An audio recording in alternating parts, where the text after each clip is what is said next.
2026 sera-t-elle une année décisive pour le climat, une année de progrès? Il faut l'espérer au vu des derniers rapports des Nations Unies, même s'ils sont de plus en plus nombreux à contester ce réchauffement climatique, Donald Trump en premier lieu. Mais le combat des militants écologistes se poursuit. Bonsoir Jean-François Juliat. Bonsoir. Vous incarnez ce combat, vous venez de quitter Greenpeace pour rejoindre France Nature Environnement. C'était votre premier jour aujourd'hui. Tout à fait. Voilà, donc changement pour vous, une nouvelle année, cette année 2026. Alors 2025 marquait les 10 ans des accords de Paris avec cette volonté affichée, maintenir ce réchauffement climatique à moins de 1,5 degré. Au vu des derniers rapports de l'ONU, le compte n'y est pas, puisque le réchauffement climatique devrait dépasser 1,5 degré d'ici à 2029. Est-ce que vous êtes déçu, inquiet, en colère ? Un petit peu tout ça à la fois, c'est-à-dire que quand on travaille sur ces questions environnementales et écologiques, on est forcément souvent frustré, souvent en colère, parce qu'on a le sentiment que les choses ne se font pas assez vite, ne se font pas dans la bonne direction, avec assez de rapidité, assez d'ampleur. Mais pour autant, il faut rester déterminé, et puis il faut aussi regarder les choses qui évoluent dans la bonne direction malgré tout. C'est-à-dire que là, vous parliez des 10 ans de l'accord de Paris. Moi, j'ai aussi lu des travaux de scientifiques cette année qui expliquaient que s'il n'y avait pas eu l'accord de Paris il y a 10 ans, la situation serait pire. Le réchauffement serait plus important encore. Donc certes, l'intérêt des conférences, parce que là on a vu Belém, vous y étiez, hein, c'était la COP 30, elle a été assez décevante. On a vu que ils ont prolongé les débats, personne n'était vraiment d'accord pour signer une sortie des énergies fossiles. On a senti qu'il y avait un flottement avec des oppositions. Ça fonctionne, c'est important, ces COP. C'est important parce qu'on n'a rien d'autre. C'est important parce que c'est le seul moment, une fois par an, où l'ensemble des questions ayant trait au dérèglement climatique peut être mis sur la table de l'ensemble des décideurs politiques à travers la planète. Et c'est vrai que cette COP, elle est très décevante, et pourtant, elle démarrait bien, parce qu'il y avait beaucoup de conditions qui étaient réunies pour qu'elle se passe bien. Elle se passait aux portes de la forêt amazonienne au Brésil. Le président Lula avait annoncé une ambition importante sur la sortie des énergies fossiles, sur la lutte contre la déforestation. Et ce à quoi on assistait en fait pendant ces 2 semaines, ça dure 2 semaines, une COP, c'est des États, un certain nombre d'États, on peut les citer, hein, c'est la Russie, c'est l'Inde, c'est l'Arabie Saoudite, c'est tout un tas d'autres pays qui n'ont cessé de tirer l'ambition vers le bas, parce que sortir des énergies fossiles, ça nuit à leur économie qui repose essentiellement sur la production d'hydrocarbures. Et à l'inverse, on n'a pas vu beaucoup de pays, on en a vu quelques-uns, notamment la Colombie par exemple, mais on n'a pas vu beaucoup de pays qui ont essayé de faire preuve d'audace, de courage pour rehausser l'ambition de ces négociations. Et l'Union européenne a manqué un peu, pour moi, d'audace et de ténacité, de fermeté dans cette discussion. Est-ce qu'elle manque pas un peu d'audace en ce moment, l'Union européenne, qui a été quand même pendant longtemps une locomotive? Elle est un peu revenue sur son son Green Deal. Tout à fait, on le voit à travers, là en ce moment il y a beaucoup de travaux législatifs qui s'appellent des omnibus, qui sont en fait des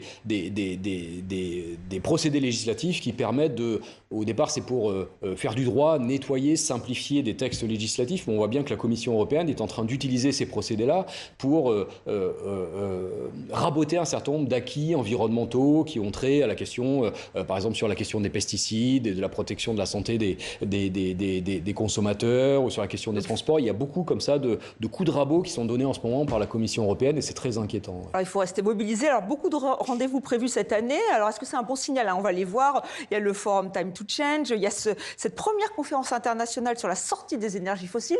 Et ce n'est pas un hasard, semble-t-il, puisque c'est en Colombie que ça va se tenir. Il y a la COP17 sur la diversité biologique en Arménie, la COP31, alors qui sera bicéphale en Turquie, c'est-à-dire que les négociations seront menées par les Australiens, et c'est les Turcs qui l'accueillent. C'est un bon signal, ça, pour 2026 ?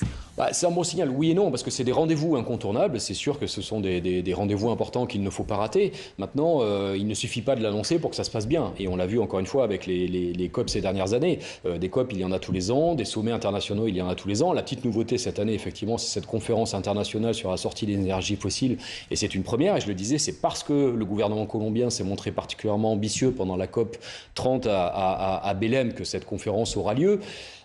Qu'est-ce qu'ils vont sortir? Très honnêtement, on n'en sait rien, parce que c'est une conférence, c'est une première, c'est une conférence qui n'a pas de statut officiel comme les COP auprès des Nations Unies, donc la participation est volontaire de la part des États, on ne sait pas très bien ce qu'il peut en sortir, mais en tout cas ce sont des échéances qui sont importante, essentielle même, qu'il ne faut pas rater et qu'il faut utiliser pour, encore une fois, essayer de replacer ces questions au cœur des débats politiques et faire en sorte de convaincre le plus possible les gouvernements qui vont s'y rendre d'avoir des mesures ambitieuses et des actions très concrètes qui permettent de changer les choses. Alors surtout que la production fossile est prévue en hausse dans 17 des 20 principaux pays producteurs d'ici 2030. Donc c'est vrai qu'il y a beaucoup de travail à faire sur ces questions-là.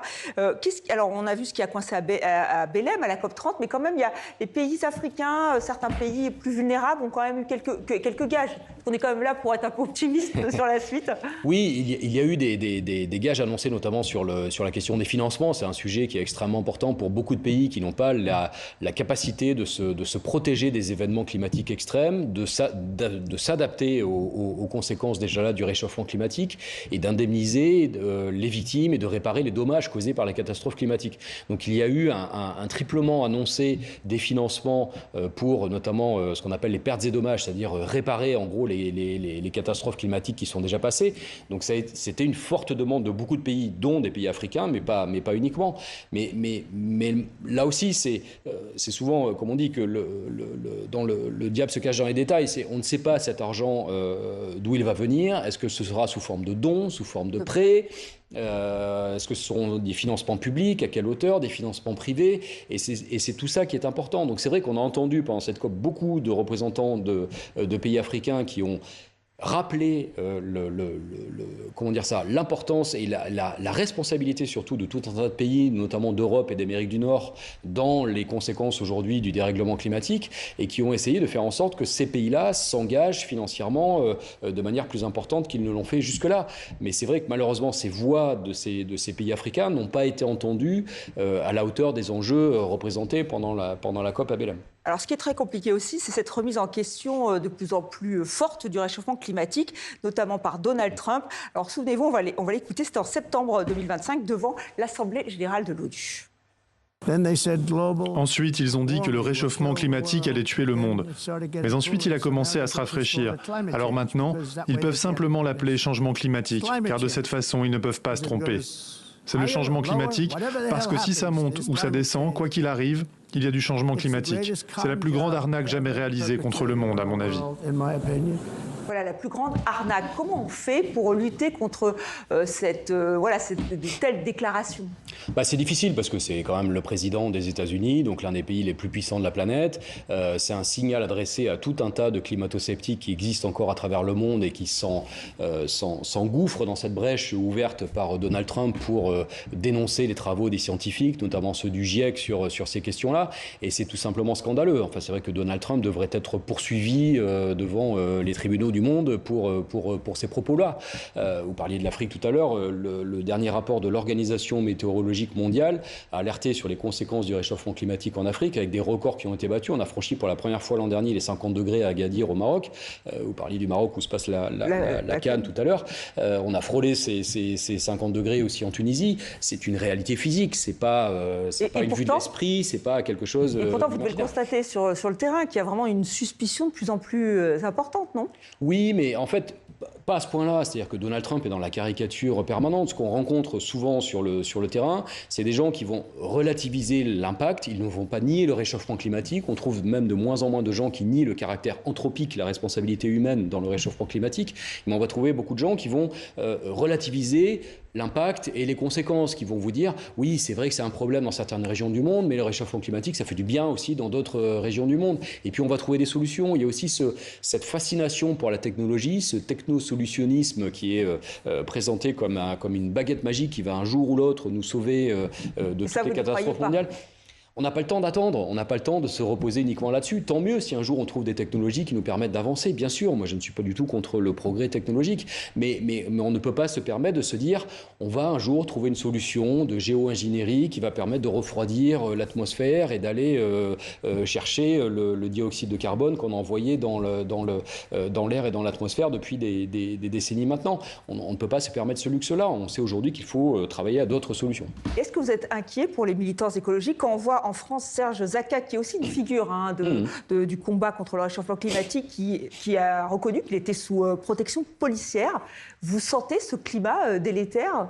Oui, parce que moi, je fréquente beaucoup de militantes et militants qui s'engagent parfois de manière très radicale dans les combats écologistes. Et on voit bien aujourd'hui qu'il y a un durcissement de la répression, un durcissement parfois d'une sévérité de plus en plus importante des peines qui sont prononcées par les tribunaux, avec des militants qui sont condamnés, parfois des peines de prison avec sursis pour des actions qui sont totalement symboliques et non violentes. Et je rappelle que Michel Forst, qui est le rapporteur spécial des Nations Unies sur la protection des défenseurs de l'environnement, parce qu'on en est venu à une telle situation que les Nations Unies, à un moment donné, ont décidé d'avoir un rapporteur spécial uniquement sur cette question-là de la défense des défenseurs de l'environnement.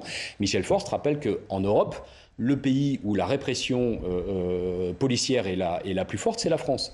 C'est-à-dire qu'il y a eu ces dernières années effectivement un durcissement de la manière avec laquelle les forces de l'ordre interagissent auprès des militants. Et moi j'en veux beaucoup là-dessus à Gérald Darmanin, à l'époque où il était ministre de l'Intérieur, qui avait évoqué les éco-terroristes et qui a lancé quelque chose et donné un signal qui permettait ensuite aux forces de l'ordre de réprimer sévèrement. Et puis on l'a vu à Sainte-Soline ou dans d'autres manifestations. Voilà, comme ça. contre les méga-bassines, effectivement, qui étaient contestées. Est-ce que la meilleure arme aujourd'hui pour les militants écologiques, c'est la justice climatique? Il y a beaucoup d'échanges en 2026, des jugements cruciaux contre Shell, Total Energy, Holcim, la France, la Belgique, l'Italie, l'Autriche, la Nouvelle-Zélande.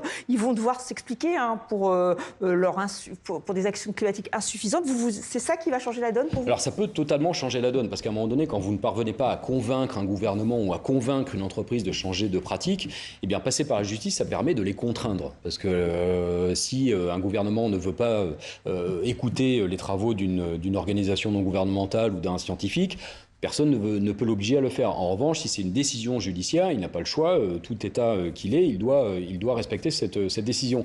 Et je trouve que depuis quelques années, effectivement, il y a eu beaucoup de recours. On a beaucoup parlé de l'affaire du siècle à un moment donné. C'est un recours qui a permis la condamnation de l'État français pour son manque d'action climatique. Mais surtout, tous ces recours permettent de bâtir une jurisprudence de plus en plus solide, de plus en plus importante, qui renforce aujourd'hui le droit de l'environnement et qui fait peur, c'est réellement le cas, qui fait peur à un certain nombre de gouvernements, qui fait peur à un certain nombre d'entreprises, et qui vont, je pense, réellement changer la donne et obliger à des pratiques plus vertueuses dans les années à venir. Alors, est-ce qu'il faut faire aussi des coups médiatiques? Parce qu'on le rappelle, vous avez été à la tête de Greenpeace pendant plus de 10 ans. C'est la marque de fabrique. On va retenir 2 images, le largage des blocs calcaires pendant l'UNOC, sommet dédié aux océans, l'empreinte de la statue d'Emmanuel Macron, musée Grévin. C'est important d'être très présent sur ce plan-là? Pour moi, c'est important parce que ça permet de maintenir ce sujet-là dans l'agenda politique, dans l'agenda public, dans l'agenda médiatique. Et je pense que ces coups d'éclat sont essentiels. Mais ils ne suffisent pas. On ne peut pas se permettre de faire que ça non plus. Et quand j'étais effectivement à Greenpeace, je le disais souvent, c'est la bonne articulation de différents modes d'action. Là, on voit des images de bateaux de Greenpeace qui ont effectivement largué ces blocs de calcaire. Mais avant de larguer ces blocs de calcaire, il y a tout un travail de documentation scientifique qui est fait. Il y a tout un travail qui est fait sur les conséquences de la surpêche, parce que là, en l'occurrence, c'est pour bloquer le chalutage de fond et empêcher que des chalutiers aillent racler les fonds marins et dégrader la biodiversité sous-marine. Donc cette action spectaculaire, effectivement, elle s'appuie sur un fond scientifique solide. Et c'est ça qui fait toute la force de cette action-là. Il ne faut pas le faire n'importe comment, au hasard, et sans avoir ce fond costaud. Alors maintenant, vous êtes à France Nature Environnement. On a l'impression que ce n'est pas du tout la même façon de faire.